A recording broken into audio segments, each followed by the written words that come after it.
नमः शिवाय। मैं आचार्य रामलखन आपका इस चैनल पर स्वागत करता हूँ। भक्तगणों, इन दिनों आपको संपूर्ण श्रावण मास के महात्म्य की कथा श्रवण कराई जा रही है, जिसे आप लोग बड़े श्रद्धा भाव से सुनते हैं। इसी क्रम में आज प्रस्तुत है श्रावण मास में विहित कार्य नामक द्वितीय अध्याय। जब सनत कुमारों ने भगवान भोलेनाथ से पूछा कि सावन माह में कौन कौन से कार्य करने चाहिए, तो भगवान भोलेनाथ बोले, हे महाभाग, आपने उचित बात कही है।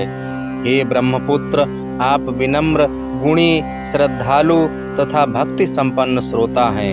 हे अनघ, आपने श्रावण मास के विषय में विनम्रता पूर्वक जो पूछा है उसे तथा जो भी नहीं पूछा है वह सब अत्यंत हर्ष तथा प्रेम के साथ मैं आपको बताऊंगा।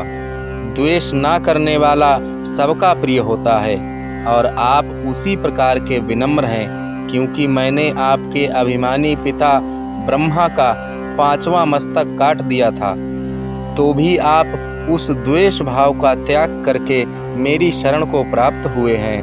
अतः हे तात, मैं आपको सब कुछ बताऊंगा, आप एकाग्र चित्त होकर सुनिए। हे योगिन, मनुष्य को चाहिए कि श्रावण मास में नियम पूर्वक नक्त व्रत करे और पूरे महीने भर प्रतिदिन रुद्राभिषेक करे। अपनी प्रत्येक प्रिय वस्तु का इस सावन मास में त्याग कर देना चाहिए। पुष्पों, फलों, दांतों, तुलसी की मंजरी तथा तुलसी दलों और बिल्व पत्रों से शिव जी की लक्ष्य पूजा करनी चाहिए। 1 करोड़ शिवलिंग बनवाना चाहिए और ब्राह्मणों को भोजन कराना चाहिए।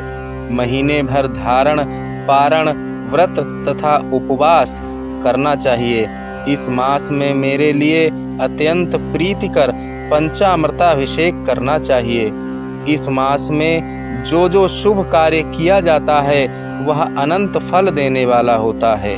हे मुने, इस माह में भूमि पर सोए, ब्रह्मचारी रहे और सत्य वचन बोले। इस मास को बिना व्रत के कभी व्यतीत नहीं करना चाहिए। फलाहार अथवा हविष्यान्न ग्रहण करना चाहिए। पत्ते पर भोजन करना चाहिए। व्रत करने वाले को चाहिए कि इस माह में शाक का पूर्ण रूप से परित्याग कर दे। हे मुनिश्रेष्ठ, इस माह में भक्ति युक्त होकर मनुष्य को किसी न किसी व्रत को अवश्य करना चाहिए। सदाचार परायण, भूमि पर शयन करने वाला, प्रातः स्नान करने वाला और जितेंद्रिय होकर मनुष्य को एकाग्र किए गए मन से प्रतिदिन मेरी पूजा करनी चाहिए। इस मास में किया गया पुरस्चरण निश्चित रूप से मंत्रों की सिद्धि करने वाला होता है। इस मास में शिव के षडाक्षर मंत्र का जप अथवा गायत्री मंत्र का जप करना चाहिए और शिवजी की प्रदक्षिणा, नमस्कार तथा वेद पारायण करना चाहिए। पुरुष सूक्त का पाठ अधिक फल देने वाला होता है। इस मास में किया गया ग्रह यज्ञ, कोटि होम, लक्ष्य होम तथा आयुत होम शीघ्र ही फलीभूत होता है और अभीष्ट फल प्रदान करता है। जो मनुष्य इस मास में एक भी दिन व्रतहीन व्यतीत करता है वह महाप्रलय पर्यंत घोर नरक में वास करता है। यह मास मुझे जितना प्रिय है उतना कोई अन्य मास प्रिय नहीं है। यह मास सकाम व्यक्ति को अभीष्ट फल देने वाला तथा निष्काम व्यक्ति को मोक्ष प्रदान करने वाला है।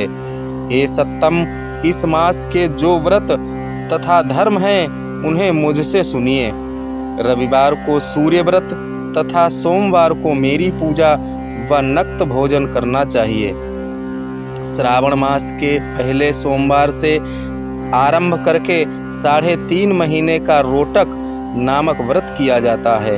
यह व्रत सभी वांछित फल प्रदान करने वाला है।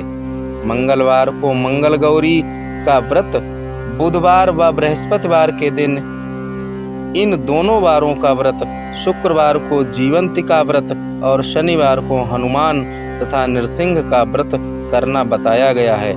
हे मुने, अब तिथियों में किए जाने वाले व्रत का श्रवण करें। श्रावण के शुक्ल पक्ष की द्वितीया तिथि को औदुंबर नामक व्रत होता है।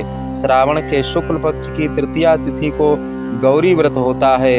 इसी प्रकार शुक्ल की चतुर्थी तिथि को दूर्वा गणपति नामक व्रत किया जाता है।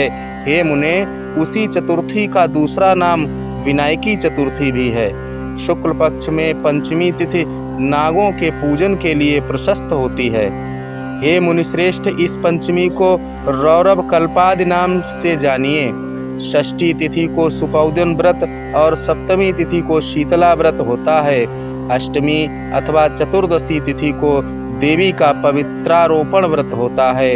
इस माह के शुक्ल तथा कृष्ण पक्ष की दोनों नवमी तिथियों को नक्त व्रत करना बताया गया है। शुक्ल पक्ष की 10वीं तिथि को आशा नामक व्रत होता है।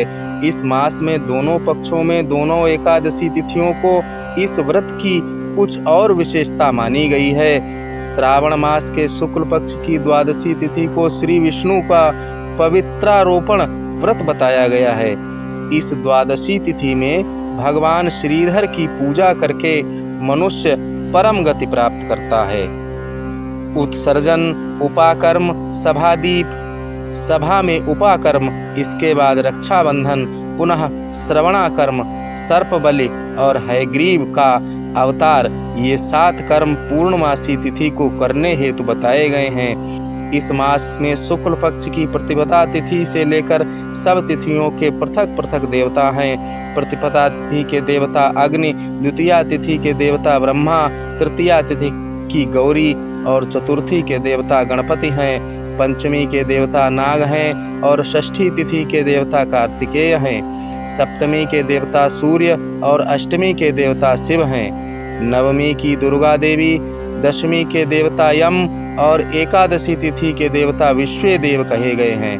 द्वादशी के विष्णु तथा त्रयोदशी के देवता कामदेव हैं। चतुर्दशी के देवता शिव, पूर्णिमा के देवता चंद्रमा और अमावस्या के देवता पितर हैं। ये सब तिथियों के देवता कहे गए हैं। जिस देवता की जो तिथि हो, उस देवता की उसी तिथि में पूजा करनी चाहिए। प्रायः इसी माह में अगस्त का उदय होता है। हे मुने, मैं उस काल को बता रहा हूँ, आप एकाग्र चित्त होकर सुनिए। सूर्य के सिंह राशि में प्रवेश करने के दिन से जब 12 अंश तक 40 घड़ी व्यतीत हो जाती है, तब अगस्त का उदय होता है। उसके 7 दिन पूर्व से अगस्त को अर्घ्य प्रदान करना चाहिए। 12 मासों में सूर्य पृथक पृथक नामों से जाने जाते हैं। उनमें से श्रावण मास में सूर्य गभस्ति नाम वाला होकर तपता है। इस मास में मनुष्यों को भक्ति संपन्न होकर सूर्य की पूजा करनी चाहिए। हे सत्तम, 4 मासों में जो वस्तुएं वर्जित हैं उन्हें सुनिए। श्रावण मास में शाक तथा भाद्रपद में दही का त्याग कर देना चाहिए। इसी प्रकार आश्विन में दूध तथा कार्तिक में दाल का परित्याग कर देना चाहिए। यदि इन मासों में इन वस्तुओं का त्याग नहीं कर सके तो केवल श्रावण मास में ही उन वस्तुओं का त्याग करने से मानव उसी फल को प्राप्त कर लेता है। हे मानद, यह बात मैंने आपसे संक्षेप में कही है। हे मुनिश्रेष्ठ, इस मास के व्रतों और धर्मों के विस्तार को सैकड़ों वर्षों में भी कोई नहीं कह सकता। मेरी अथवा विष्णु की प्रसन्नता के लिए संपूर्ण रूप से व्रत करना चाहिए। परमार्थ की दृष्टि से हम दोनों में भेद नहीं है। जो लोग भेद करते हैं वे नरकगामी होते हैं। अतः हे सनत कुमार, आप श्रावण मास में धर्म का आचरण कीजिए। इस प्रकार ईश्वर सनत कुमार संवाद के अंतर्गत श्रावण व्रतोद्देश्य कथन नामक दूसरा अध्याय पूर्ण हुआ। बोलिए शंकर भगवान की जय।